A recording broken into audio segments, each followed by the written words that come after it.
Siguro po magsimula tayo sa opening prayer. Pangunahan tayo ni Tupper sa opening prayer. Sige, tayo pong yumuko at pumikit at tayo manalangin. Sige. Dakilang Diyos, salamat sa gabing ito, Panginoon, na ipinagkaloob mo sa amin. Tunay nga na napakabuti mo. Salamat, Panginoon, sa oras na ito na ibinigay mo na tunay nga, Panginoon, na ikaw lamang ang mahayag, Panginoon. Pag-ibig mo lang ang makita namin, Panginoon. Biyaya mo ang aming maranatan. Tunay nga na kami nagpapasalamat, Panginoon, sa iyong presensya na tunay nga, Panginoon, na isa't dalawa na ano sa iyong gawain, Panginoon, ay nandoon ka, Panginoon. Kaya, Yes, Panginoon, Lord. sa hapong ito, Panginoon, ay lubos ka namin pinasasalamatan sa desire na ibinibigay mo sa bawat isa, Panginoon. Upang, Panginoon, na maging reminder ka, Panginoon, mismo sa amin, Panginoon, na dumalaw sa iyong mga gawain, Panginoon. Kaya muli, kami nagpapasalamat sa iyo, Panginoon. I-guide mo kami sa kung ano yung mapapag-usapan namin, Panginoon, ang ibababang mong salita, Panginoon. Sa pamagitan, Panginoon, ng ni Brother Kenneth, Panginoon. Kaya, Panginoon, sa oras na ito, Panginoon, tinataas ka namin, dinadakila sa pangalan ni Jesus. Amen. Amen. Amen. Praise God. Sige po, tayong lahat ay gaya ng sinabi ko, welcome everyone.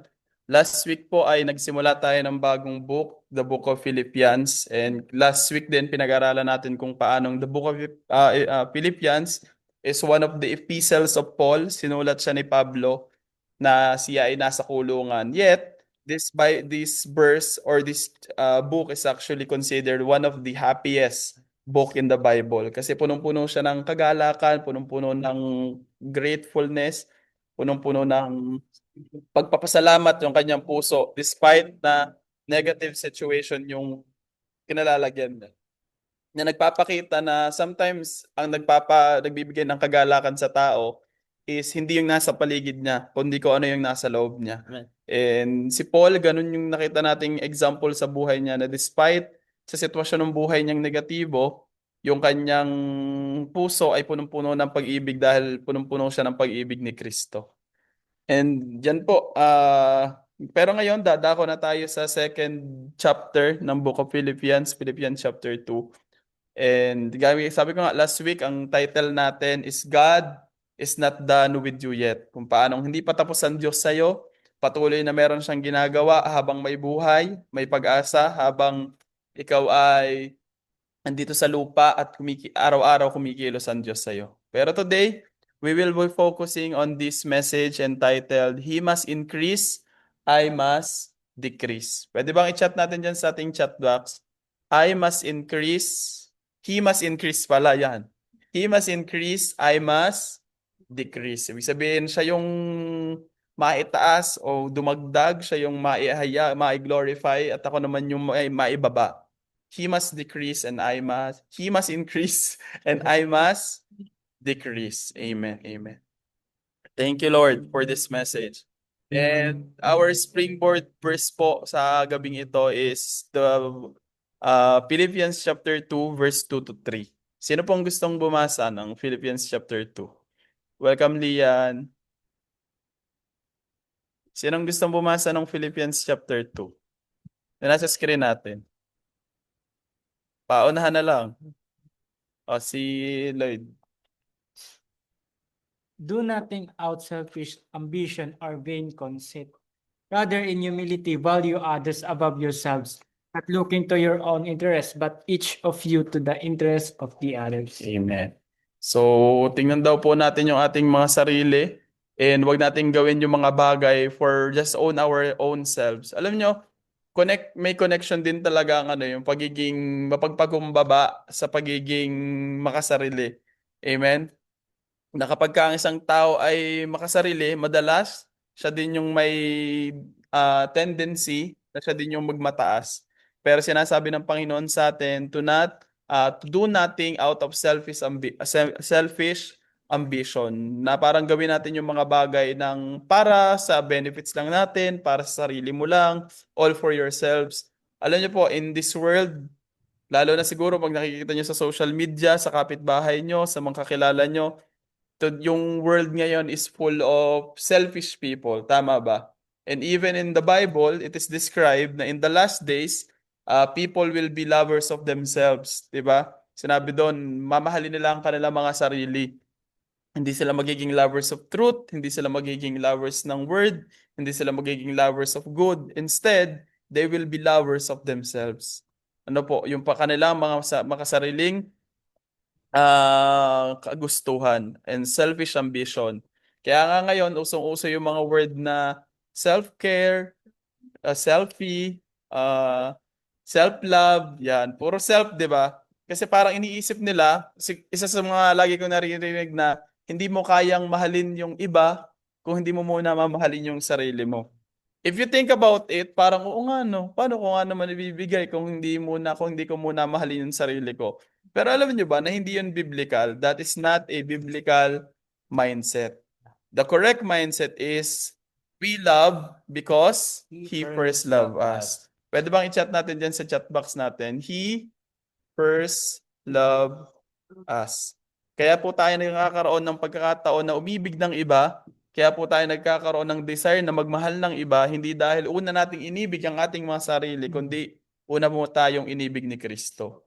At yung pag-ibig na yon, hindi niya tayo inibig nung tayo'y mabait na, nung tayo'y nagsisimba, nung tayo naging mananampalataya, kundi sinabi po ng Book of Romans na He demonstrate His love for us while we were still sinner, Christ died for us. Ibig sabihin, mali yung mensahe ng mundo na kailangan mo munang mahalin yung iyong sarili so that you can love others. Instead, i-absorb natin, tanggapin natin, alamin natin yung pag-ibig ng Lord so that we can love others. Sabi nga, we love because He first loved us. And sabi po dito, in humility, value others above yourselves. Amen. Yung humility kasi na word dito, ibig sabihin ng humility is pagiging humble, pagpapakumbaba. Sabi po, not looking to your own interest, but each one of you to the interest of others. Alam niyo po, meron akong minsan may mga nagtatanong sa akin, paano ba ang isang tao, lalo na isang mananampalatayang nananatiling mababa o nananatiling humble ang isang mananampalataya. And I'm watching this preacher. Sinabi niya na, tinanong kasi siya parang, paano ka ba nananatiling bababa? Paano ka nananatiling mapagpakumbaba? Despite na, gagaya nun, yung preacher na to, sabihin na nating sikat siya, marami siyang nagawa, maraming mga taong naligtas dahil sa ministry na ginagawa niya, maraming mga taong gumaling, maraming mga taong pinalaya through his life. In itself, parang pwede mong sabihin na siguro may karapatan na siyang magmayabang, may karapatan na siyang ipagmalaki kung ano yung ginawa niya. Pero tinanong siya na, paano ka ba nananatiling humble? How can you stay na meron kang humility despite all the things that you have done, all the achievement that you have achieved? Sabi niya, ganito lang. If you look at myself, pag tiningnan mo yung sarili niya, sabi niya, pag tiningnan mo siya at tanggalin mo lahat ng ginawa ni Kristo sa kanya, He is nothing. Amen. Kapag yung tao na yun, tinanggal mo lahat ng ginawa ni Kristo sa kanya, lahat ng ginawa ni Lord sa buhay niya, pag tiningnan mo yung buhay niya, without Christ, ganun siya. Siya ay magnanakaw, siya ay thug, siya ay drug addict, siya ay walang patutunguhan yung buhay niya, he is hopeless. So, ngayon na meron na siyang kakayanan at meron siyang mga na-achieve, meron siyang mga achievements, meron mga bagay na nangyayaring maganda sa buhay niya, iniisip niya na, I am nothing without Christ. Amen? Pwede bang i-chat natin dyan sa ating chat box? I am nothing without Christ. Amen? Kasi ako personally, that is also my testimony. Sabi ko nga po sa inyo, ako, every time na nag-uusap kami nito, pero actually, yan yung isa sa mga topic na talagang naiiyak kami parehas kasi alam namin kung saan kami pinulot ng Lord. Alam namin parehas kung saan kami nagsimula. Alam namin parehas kung ano yung buhay namin nang wala si Kristo. Yet, the Lord has given us the strength. The Lord has entrusted us with the ministry. Ang Lord po, pinagkalooban kami ng maraming mga bagay na masasabi ko na without the Lord, I am nothing. And alam nyo, pagka naging ganito yung mindset mo, naging ganito yung understanding mo na without Christ, I am nothing, dun ka matututo talaga na magpakumbaba. Kasi the more na tinataas mo si Kristo sa buhay mo, the more that He increase in your life, the more that you decrease. Hindi kasi pwedeng parehas kayong mataas ng Lord eh. Hindi ito, pag ganito siya, ganito ka din. Hindi. The more that you emphasize what God has done in your life, the more that you acknowledge what God has done in your life, the more mo naman nare-realize na, oo nga no, wala akong kakayanan without the Lord. And that is the reality. Sinabi ng Lord na apart from me, you can do nothing. Kuya Kenneth, bakit? Nung hindi naman ako Kristiyano, nakakapag-aral naman ako, nakakapagtrabaho naman ako.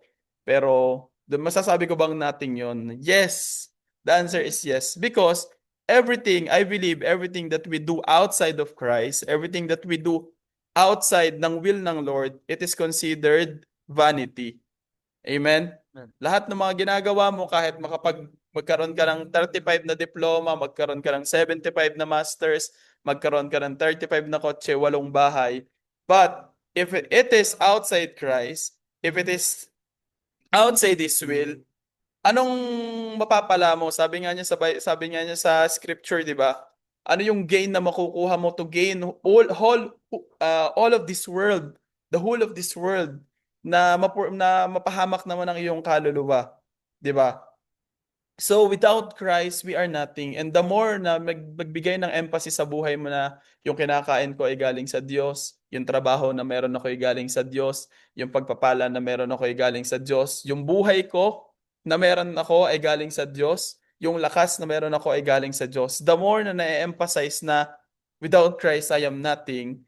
And kapag nag-i-increase si Lord sa buhay mo, nag-i-increase si Kristo sa buhay mo, the more naman na ikaw ay nagdi-decrease. Hindi ka nagpapanggap na ikaw ay nagpapakumbaba, kundi ikaw mismo, you feel na nakikita mo yung sarili mo na hindi inferior, kundi nakikita mo yung sarili mo na you are dependent on God. Amen? Hindi mo nakikita yung sarili mo na kawawa naman ako. Hindi ganon. Kundi nakikita mo yung sarili mo na I am dependent on God. That without Christ, I am nothing. I am nothing without the Lord. Amen? Do you agree? Amen. Kung nag-agree kayo, ay pwede mo mag-comment tayo dyan ng amen. Amen. I agree, sabi na Ate Arlene. Amen. That is the first key for us to have this humility with Christ. Na kung wala si Lord sa buhay ko, strip Jesus in my life, tanggalin mo si Kristo sa buhay ko, then makikita mo yung sarili mo na ako yung Kenneth na sinner, ako yung Kenneth na disobedient, ako yung Kenneth na magulo yung buhay, ako yung Kenneth na lifeless, ako yung Kenneth na hopeless. And then nare-realize mo, o nga no, lahat pala ng meron ako, lahat pala ng pinuntahan ko, lahat ng anything that I can boast about is because of Jesus Christ. Sabi nga sa Bible, di ba, na if anyone wants to boast, kung meron mang sino man sa inyo ang may kagustuhan na magmayabang, ipagmayabang niya yung ginawa ni Kristo. Amen? Kung meron man sa inyong gusto magmalaki, ipagmalaki mo yung ginawa ni Kristo. Amen? Amen. Sabi dito sa John 3:30, He must increase and I must decrease. Amen? Sabi ko nga, hindi pwedeng parehas kayong mataas ng Lord eh. Ikaw, nasa tuktok ka, ang Lord nasa tuktok din. There must be only one king in a kingdom. Diba? Hindi pwedeng dalawa kayong hari. Pwede siguro hari at reyna. Ako ang yung hari, ikaw ang aking reyna. Diba? Pero hindi pwedeng dalawa kayong hari ng Diyos. There must be one king in the kingdom. And there must be one king in your heart as well.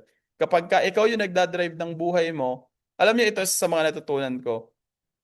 Kapag ang isang tao, iniisip niya na isang bagay ay nagawa niya dahil sa sarili niyang lakas, dahil sa sarili niyang disiplina, dahil sa sarili niyang talino, ina-attribute niya yung success na yon o yung achievement na yon sa kanyang sariling gawa. Ang most likely, ang nagiging tendency niya ay ipagmayabang yung kanyang sarili. At dyan po pumapasok yung pride na tinatawag. Dyan po pumapasok yung pagmamataas na tinatawag. On the other hand, if you consider that everything that you do is because of Christ, is because of the strength na binigay sa iyo ng Lord, at dahil sa talinong binigay sa iyo ng Lord, dahil sa talentong binigay sa iyo ng Lord, dahil sa opportunity na binigay sa iyo ng Lord, there is nothing that you can do but to praise God na, Lord, for you alone all the glory.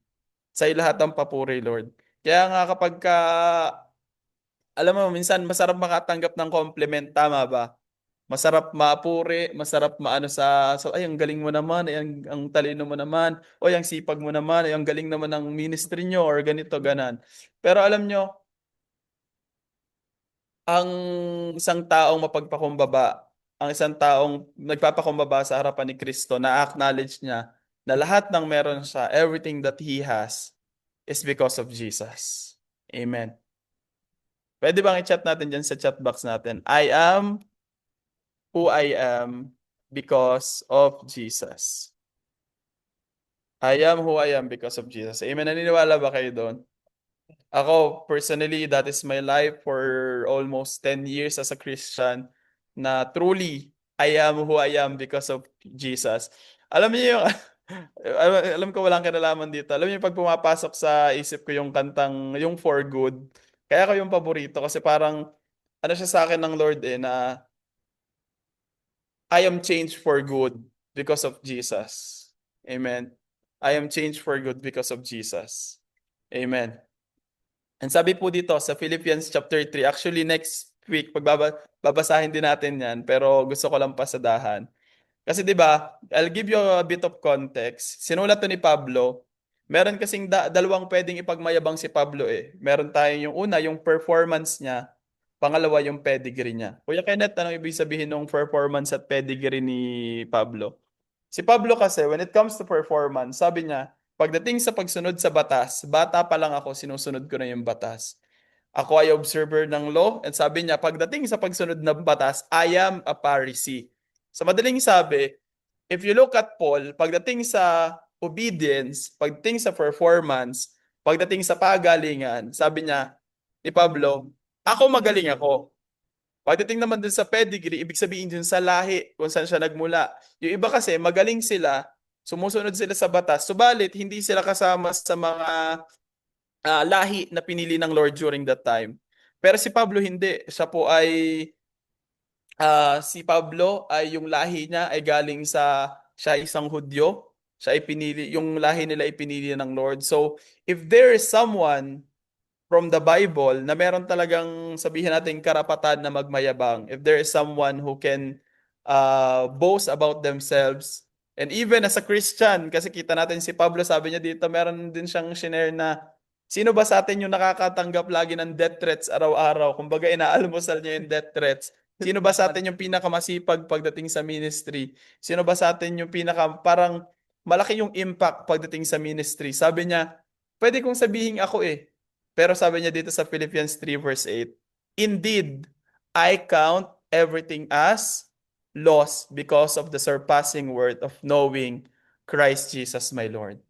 For his sake, I have suffered the loss of all things and count them rubbish. Ibig sabihin ng rubbish ay walang halaga. Sabi niya, lahat ng meron ako, nung pedigree ko, nung performance ko, nung galing ko, lahat ng nagawa ko, I count all of this as loss. Wala siyang halaga. Ang mas mahalaga sa akin is to know Christ.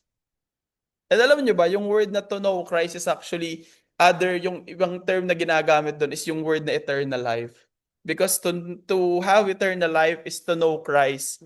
And sabi po dito, nakaranas siyang mag-suffer, nakaranas siya ng mga bagay na ito, lahat ng pinagdaanan niya, sabi niya, all of these things are rubbish, walang halaga.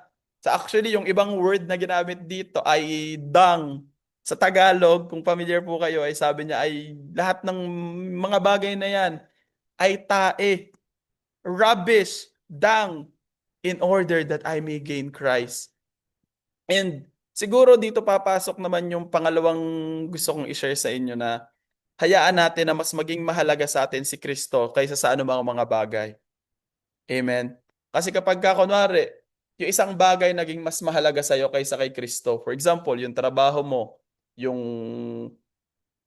kunwari yung ginagawa mo, yung talent mo, yung kaya mong gawin is naging maging mas mahalaga siya kay Kristo sa buhay mo.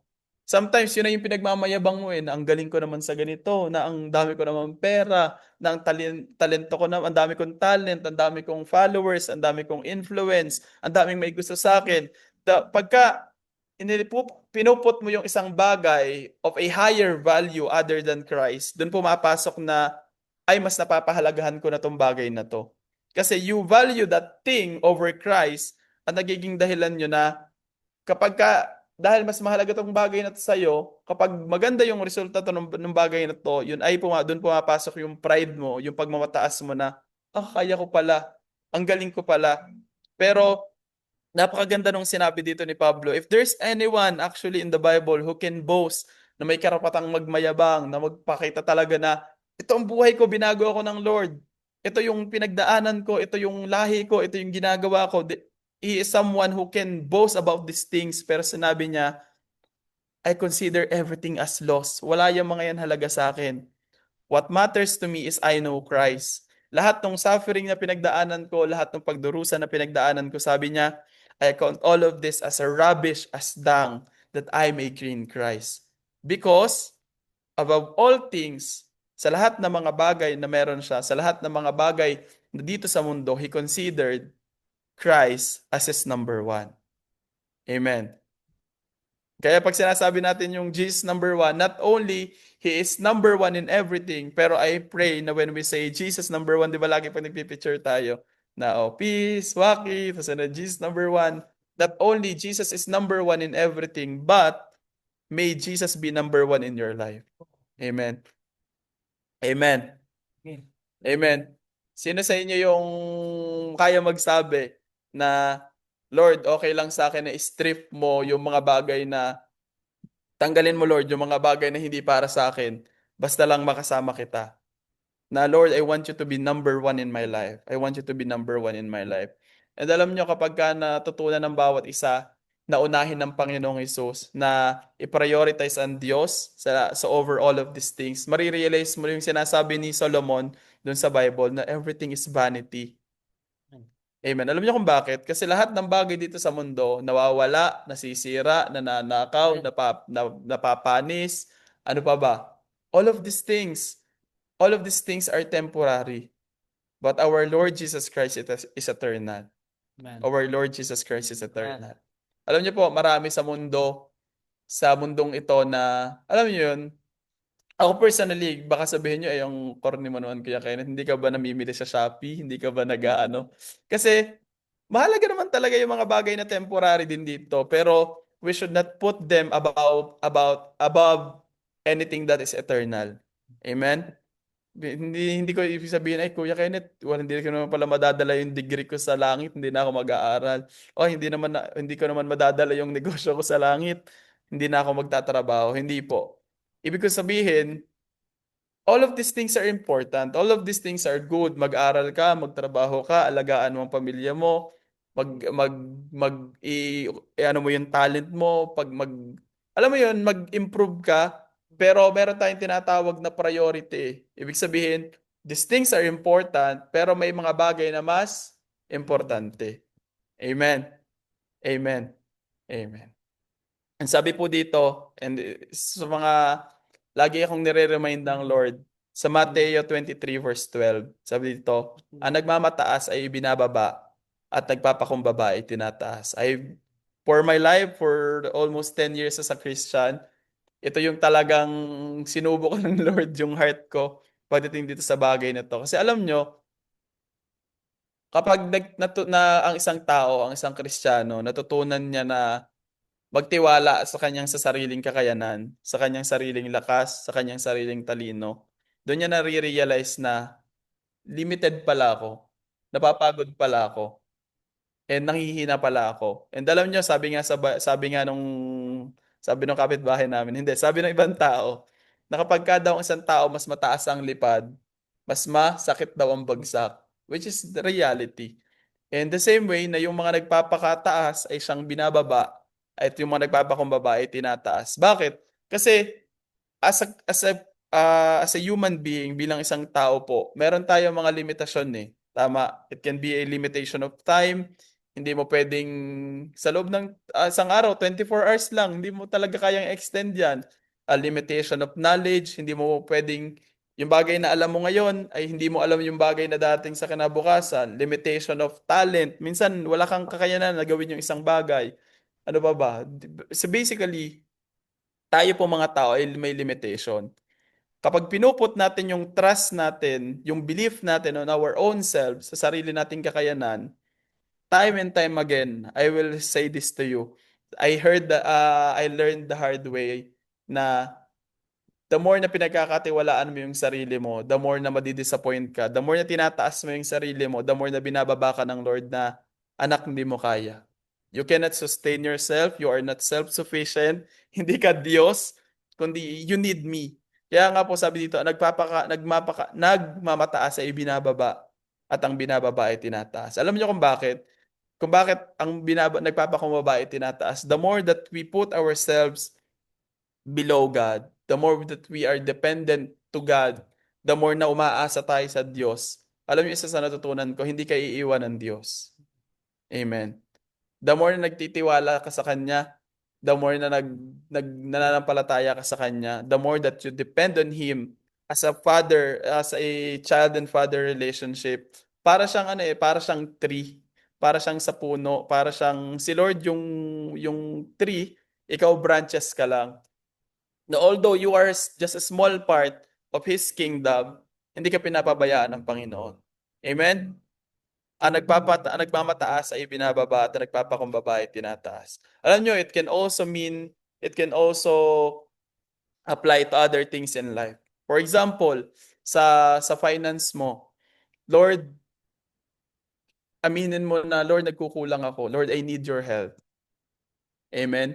Kapag tayo humihingi sa Panginoon, inaamin natin na, Lord, may kahinaan ako, tutulungan ka ng Diyos. Sa iyong pagpapakumbaba, itinataas ka niya. Pag dumadating sa point na ikaw ay patuloy na nagkakasala, pero alam mo sa sarili mo na, Lord, mali itong ginagawa ko. Pag ina-acknowledge mo sa Lord na, Lord, ibababa ko yung sarili ko, I humble myself before you. Tutulungan ka ng Diyos at itataas ka niya. However, kapag ikaw naman ay nagpapakataas na, hindi, kaya ko to. Kaya kong isalba yung marriage ko, kaya kong isalba yung negosyo ko, kaya kong mag-aral lang sarili kong nakarunungan.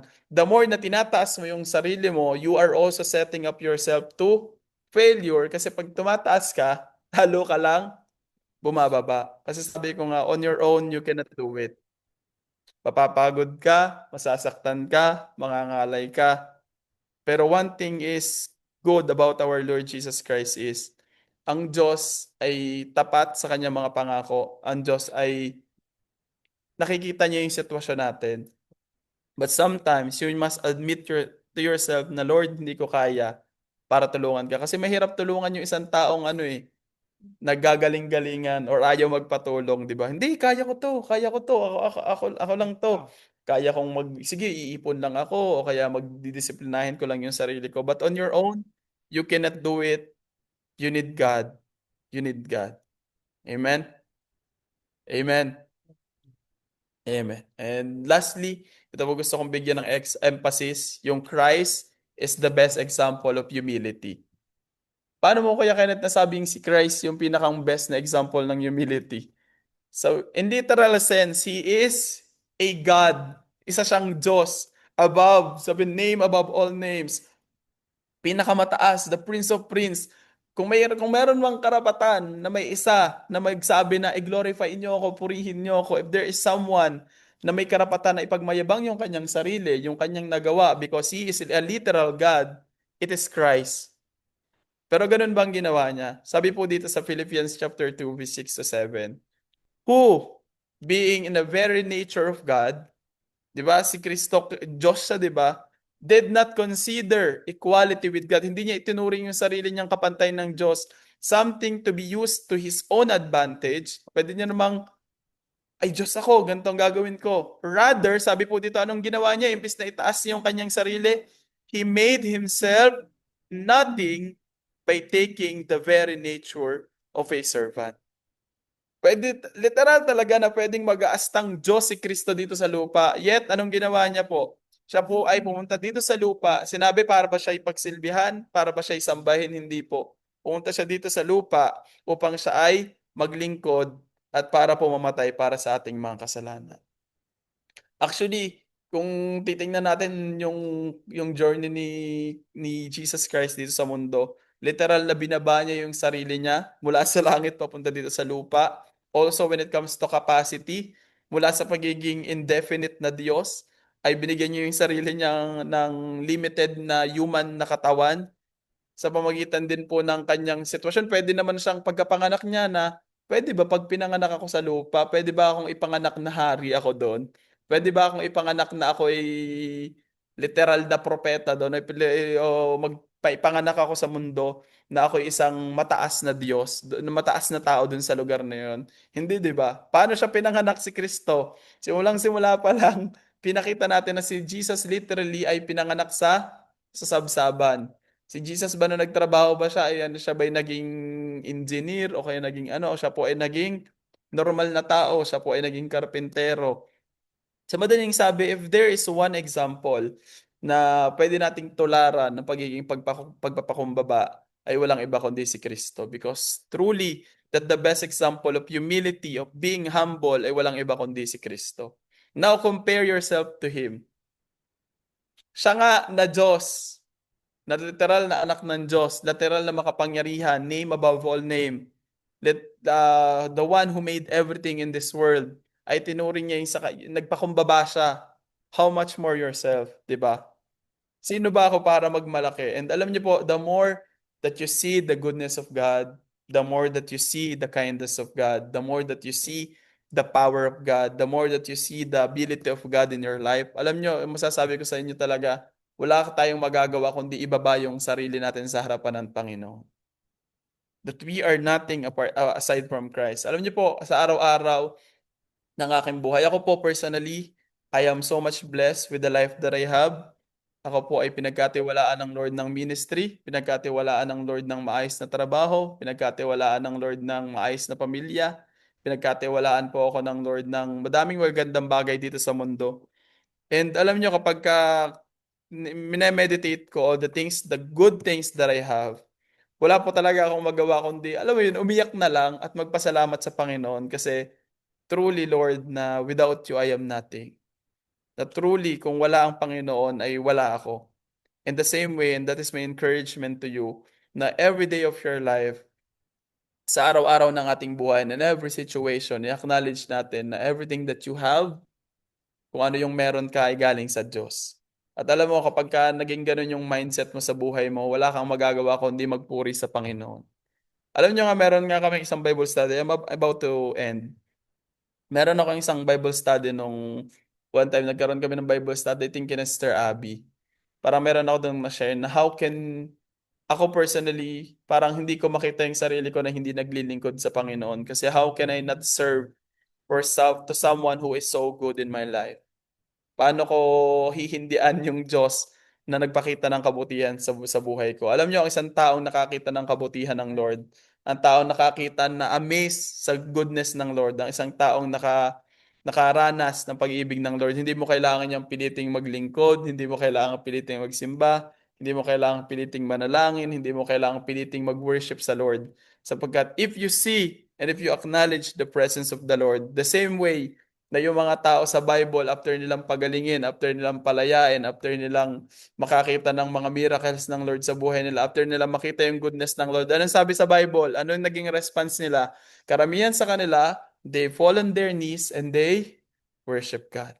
They worship God. The same way, kapag nakita mo ang goodness ng Lord, hindi mo mapipigilan yung sarili mo na papurihan siya. Amen? Amen? Amen. Amen. Amen. And praise God. Praise God. And sige po, bago tayo maghiwa-hiwalay ay mag-pray tayo. Kung meron po kayong prayer request ay pwede po nating i-chat sa chat box and then I'll pray for you. Pag-pray din natin si Casey para dun sa safety nila dun sa lugar nila and also yung anak po ni Sister Ivy, na Sister Karen. Tayo na din. Ay, mama mo. Ano pangalan ni mama mo, Lloyd? Lisa pa sa... Lisa.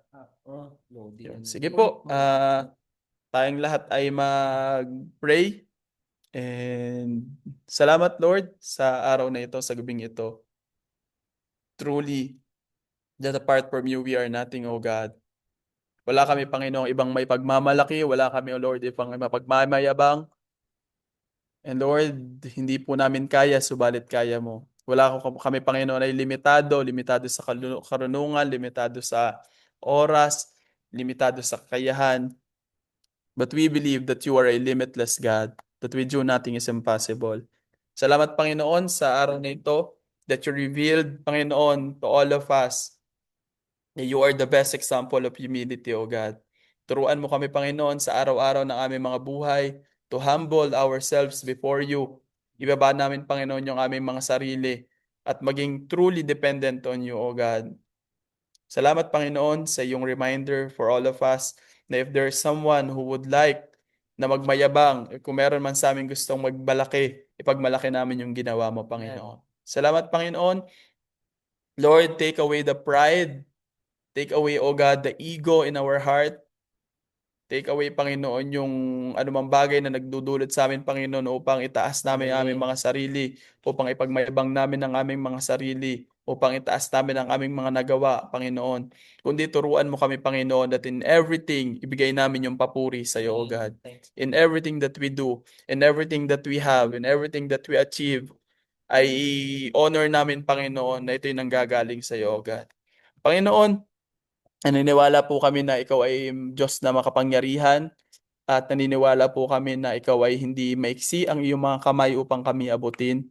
Naniniwala po kami na ang iyong kamay ay hindi maiksi para abutin ang bawat isa at naniniwala po kami na hindi kabulag na makita ang sitwasyon ng bawat isa. Lord, kami po ay lumalapit sa iyo, sa iyong paanan, O God. We are coming to you in petition, Panginoon. I pray, Panginoon, para kay Sister Casey, Panginoon, Casey Pasahol, O God, na yung mga concern niya, Panginoon, yung mga problema, Panginoon, with digital infrastructure, Panginoon, sa kanilang lugar. Lord, kayo, Panginoon, magbigay ng kaayusan sa kanilang lugar. Kayo magbigay ng protection sa kanila. Kayo, Panginoon, mag-ingat kay Casey saan man siya magpunta, O God. At hayaan mo, Panginoon, anumang gawa, taktika ng kaaway sa kanyang buhay, sa kanilang lugar, Panginoon, ay sirain mo ito, Panginoon, sa pangalan ni Jesus. Sa pangalan ni Jesus. Lord, I pray and I cover him by the blood of Jesus Christ. Her with the blood of Jesus Christ. Ingatan mo, Panginoon, si Casey. Saan man siya magpunta, maging ang kanyang pamilya dito sa Pilipinas, ay ingatan mo rin sila, O God. And I pray, Panginoon, na kayo, Panginoon, yung gumabay sa kanya sa anumang desisyon na kanyang gagawin at kayo, Panginoon, yung gumabay sa kanya sa kanyang landas na tatahakin, O God. Salamat, Panginoon. I bless her. I bless her in the name of Jesus. I bless her in the name of Jesus. Also, Lord, pinagpe-pray po namin si Sister Karen, anak ni Sister Ivy, O God. I pray na kayong, Panginoon, magpagaling sa kanya.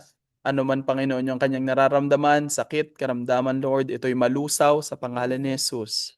Sa pangalan ni Jesus. Lord, we believe that you are a faithful God, that you are our great healer, and we put our trust in you, O God, that you will never fail us. Lord, I pray kay Sister Karen, ano man, Panginoon, yung mga test na gagawin sa kanya, anything na gagawin sa kanya, Panginoon. Right now, we declare that all of it is negative. Negative, Panginoon, yung mga results, Panginoon. And hayaan mo, Panginoon, lahat ng mga laboratories, Panginoon, to be negative. And I pray na kayo, Panginoon, yung magkumpleto ng kanyang healing kay Sister Karen, O God, and kayo, Panginoon, magbigay ng kalakasan sa kanya. At kay Panginoon, magbigay din ng kalakasan sa kanilang pamilya, Panginoon. Kay Sister Ivy, kay Brother June, maging sa kanilang mga anak, sa kanilang mga apo. Lord, I pray for them. I cover them with your blood.